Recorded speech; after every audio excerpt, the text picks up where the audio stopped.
1, 2 और 3 जनवरी 2023 की महत्वपूर्ण खबरों को देखेंगे। आप सभी को कल हमने पिछले वर्ष की जो आपके लिए रिलीवेंट हैं अर्थात मार्च से लेकर के दिसंबर तक के करंट अफेयर्स दे दिए हैं। अब जैसे जैसे आपकी परीक्षाएं होती जाएंगी, जैसे कि पहले जुडिशरी की है, तो केवल आपको 15 से 20 जनवरी तक पढ़ने की आवश्यकता है, जो यहाँ से आपको मिल जाएगा। बाकी उसको देखिएगा। इसी तरीके से एक एक महीने या 20-20 दिन का गैप लेके, जैसे जब आपकी परीक्षा है उसके 20 दिन पहले तक के करंट अफेयर्स पूछने की संभावना रहती है। तब तक के आपको तैयार करने हैं। बाकी पिछले वर्ष वाला वो वीडियो देख लीजिएगा। कुछ और पढ़ने की जरूरत नहीं पड़ेगी, कुछ और आएगा भी तो कहीं और आपको मिलेगा भी नहीं। ठीक है, तो 1 जनवरी को विश्व परिवार दिवस के रूप में मनाया जाता है, वर्ल्ड ग्लोबल फैमिली डे के रूप में। स्मार्ट आयुष मंत्रालय का कार्यक्रम है आयुर्वेद को बढ़ावा देने के लिए। उसमें जो टीचर्स या शोधकर्ता हैं उनको मोटिवेट करने के लिए, उनके संवर्धन के लिए। इसका फुल फॉर्म है scope for main streaming Ayurveda research in teaching professionals. तो आयुष मंत्रालय का ये कार्यक्रम है। नोटबंदी, अभी कल सुप्रीम कोर्ट का फैसला आया और सरकार के फैसले को विभिन्न याचिकाएं इसमें पड़ी हुई थी। तो 4-1 से 5 जजों की पीठ ने फैसला सुनाया और 4-1 से सरकार के पक्ष में रहा फैसला कि नोटबंदी का जो निर्णय था वो सही था। उसका प्रभाव पे हालांकि कोई बात नहीं कही गई, ये एक्चुअली निर्णय पर ही याचिकाएं थीं जिसमें निर्णय को गलत बताया गया था, लेकिन सुप्रीम कोर्ट ने निर्णय को सही बताया। पूछ सकता है फिर से चर्चा में कि कब किस दिन नोटबंदी लागू हुई थी भारत में, डिमोनेटाइजेशन। तो 8 नवंबर 2016 को 500 और 1000 की जो प्रचलित नोटें थी उनको बंद कर दिया गया था उस दिन। समेध शिखर, जैन तीर्थंकर जहाँ पर सबसे ज़्यादा मोक्ष को प्राप्त हुए थे, सबसे ज़्यादा संख्या में, ऐसा माना जाता है कि 24 में से 20 तीर्थंकरों ने यहीं पर मोक्ष प्राप्त किया था। ये गिरिडीह जिला झारखंड में स्थित है। पारसनाथ पहाड़ी पर स्थित जैन तीर्थ है। श्वेतांबर और दिगंबर जो दोनों प्रमुख संप्रदाय हैं जैन में, उन दोनों का सबसे बड़ा तीर्थ माना जाता है समेध शिखर को। हाल ही में चर्चा में है, इसको पर्यटन स्थल झारखंड की सरकार द्वारा घोषित कर दिया गया है। और उसके बाद से ही जैन समुदाय के जो लोग हैं उनमें भारी रोष है, वो इसको लेकर के काफ़ी सरकार के अगेंस्ट पैदल मार्च हो चाहे फिर मुंडन हो, तमाम जो है विरोध दर्ज करा रहे हैं। शेंगेन क्षेत्र किससे संबंधित है? ये शब्द यूपीएससी में इस तरह के प्रश्न ज़्यादा आते हैं। तो ये किससे संबंधित है? ये यूरोपीय संघ से संबंधित है। हाल ही में चर्चा में रहा क्योंकि क्रोएशिया जो इसका सदस्य देश था लेकिन पूर्णता को प्राप्त नहीं हुआ था। पूर्णता का मतलब इसके सारी चीज़ों को अपना ले। तो अभी क्रोएशिया ने क्या किया, यूरो जो मुद्रा है ईयू की उसको अपना लिया, इसके साथ ही शेंगेन क्षेत्र में शामिल हो गया। यूरोप का वीज़ा मुक्त यात्रा क्षेत्र है जिसको शेंगेन क्षेत्र बोलते हैं। अर्थात जो ये 27 कंट्रीज़ हैं ईयू की, वो एक दूसरे के देश में जो नागरिक हैं बिना वीज़ा के यात्रा कर सकें, इस तरह का क्षेत्र, इसको शेंगेन क्षेत्र बोलते हैं। लूला डी सिल्वा ब्राज़ील के तीसरी बार ये राष्ट्रपति बन गए हैं। इसके पहले लास्ट बार 2003 में, 2010 में ये 2 बार बन चुके थे, फिर से बन गए हैं। मौजूदा जो राष्ट्रपति हैं जायर बोल्सोनारो, इनको इन्होंने हराया है। नागपुर, यहाँ राष्ट्र संत तुकडोजी महाराज विश्वविद्यालय, जिसको नागपुर विश्वविद्यालय भी कहते हैं, 108वां राष्ट्रीय विज्ञान कांग्रेस आयोजित हो रहा है आज से। 3 से 7 जनवरी तक ये चलेगा कार्यक्रम।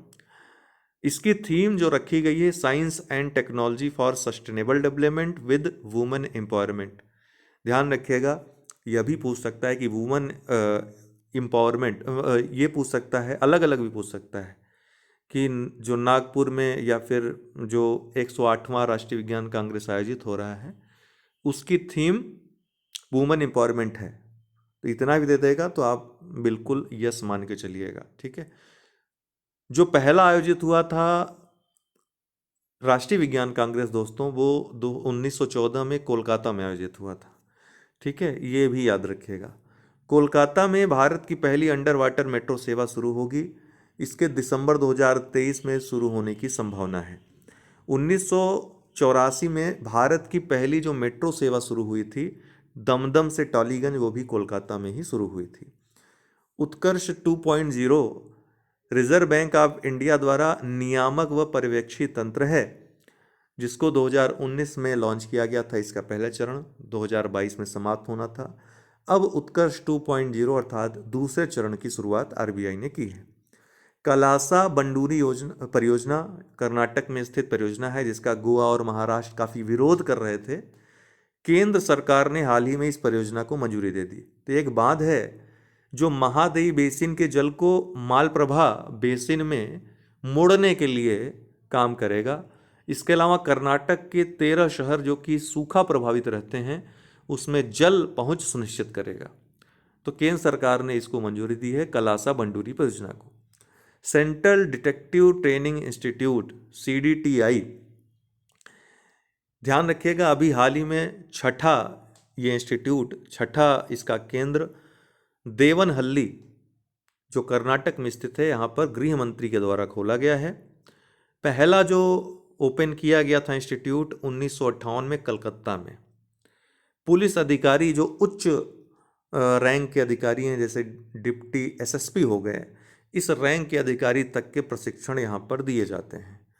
वासेनार अरेंजमेंट या वासेनार व्यवस्था, जिसमें भारत 2017 में 42वां सदस्य बना था। कुल इसके 42 सदस्य देश हैं जो पारंपरिक हथियारों और दोहरे उपयोग वाली जो वस्तुएं हैं, जिनका हथियार में भी प्रयोग किया जा सकता है, उनके और इससे जुड़ी प्रौद्योगिकी के एक दूसरे को ट्रांसफ़र या कहीं भी ट्रांसफ़र करेंगे, हस्तांतरण करेंगे, उसकी सूचना का आदान प्रदान करेंगे इस व्यवस्था में जो शामिल देश हैं।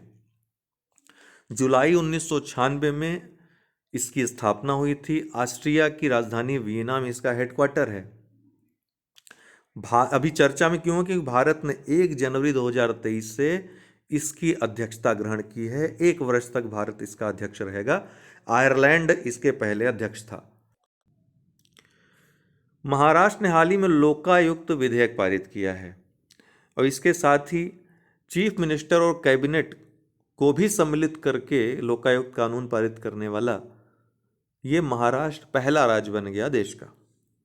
ध्यान रखिएगा, पूरे वाक्य पर, सेंटेंस पे ध्यान दीजिएगा कि कैबिनेट और CM दोनों शामिल हैं, ऐसा लोकायुक्त विधेयक पारित करने वाला देश का पहला राज्य बन गया।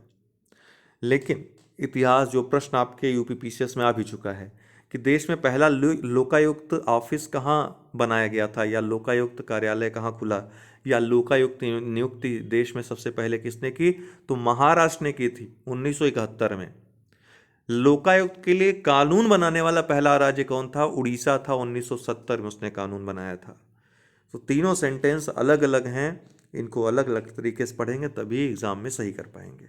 SpaceX पृथ्वी की निचली कक्षा में 54 स्टारलिंक V2.0 सैटेलाइट उपग्रह लॉन्च अभी हाल ही में SpaceX के द्वारा किया गया है।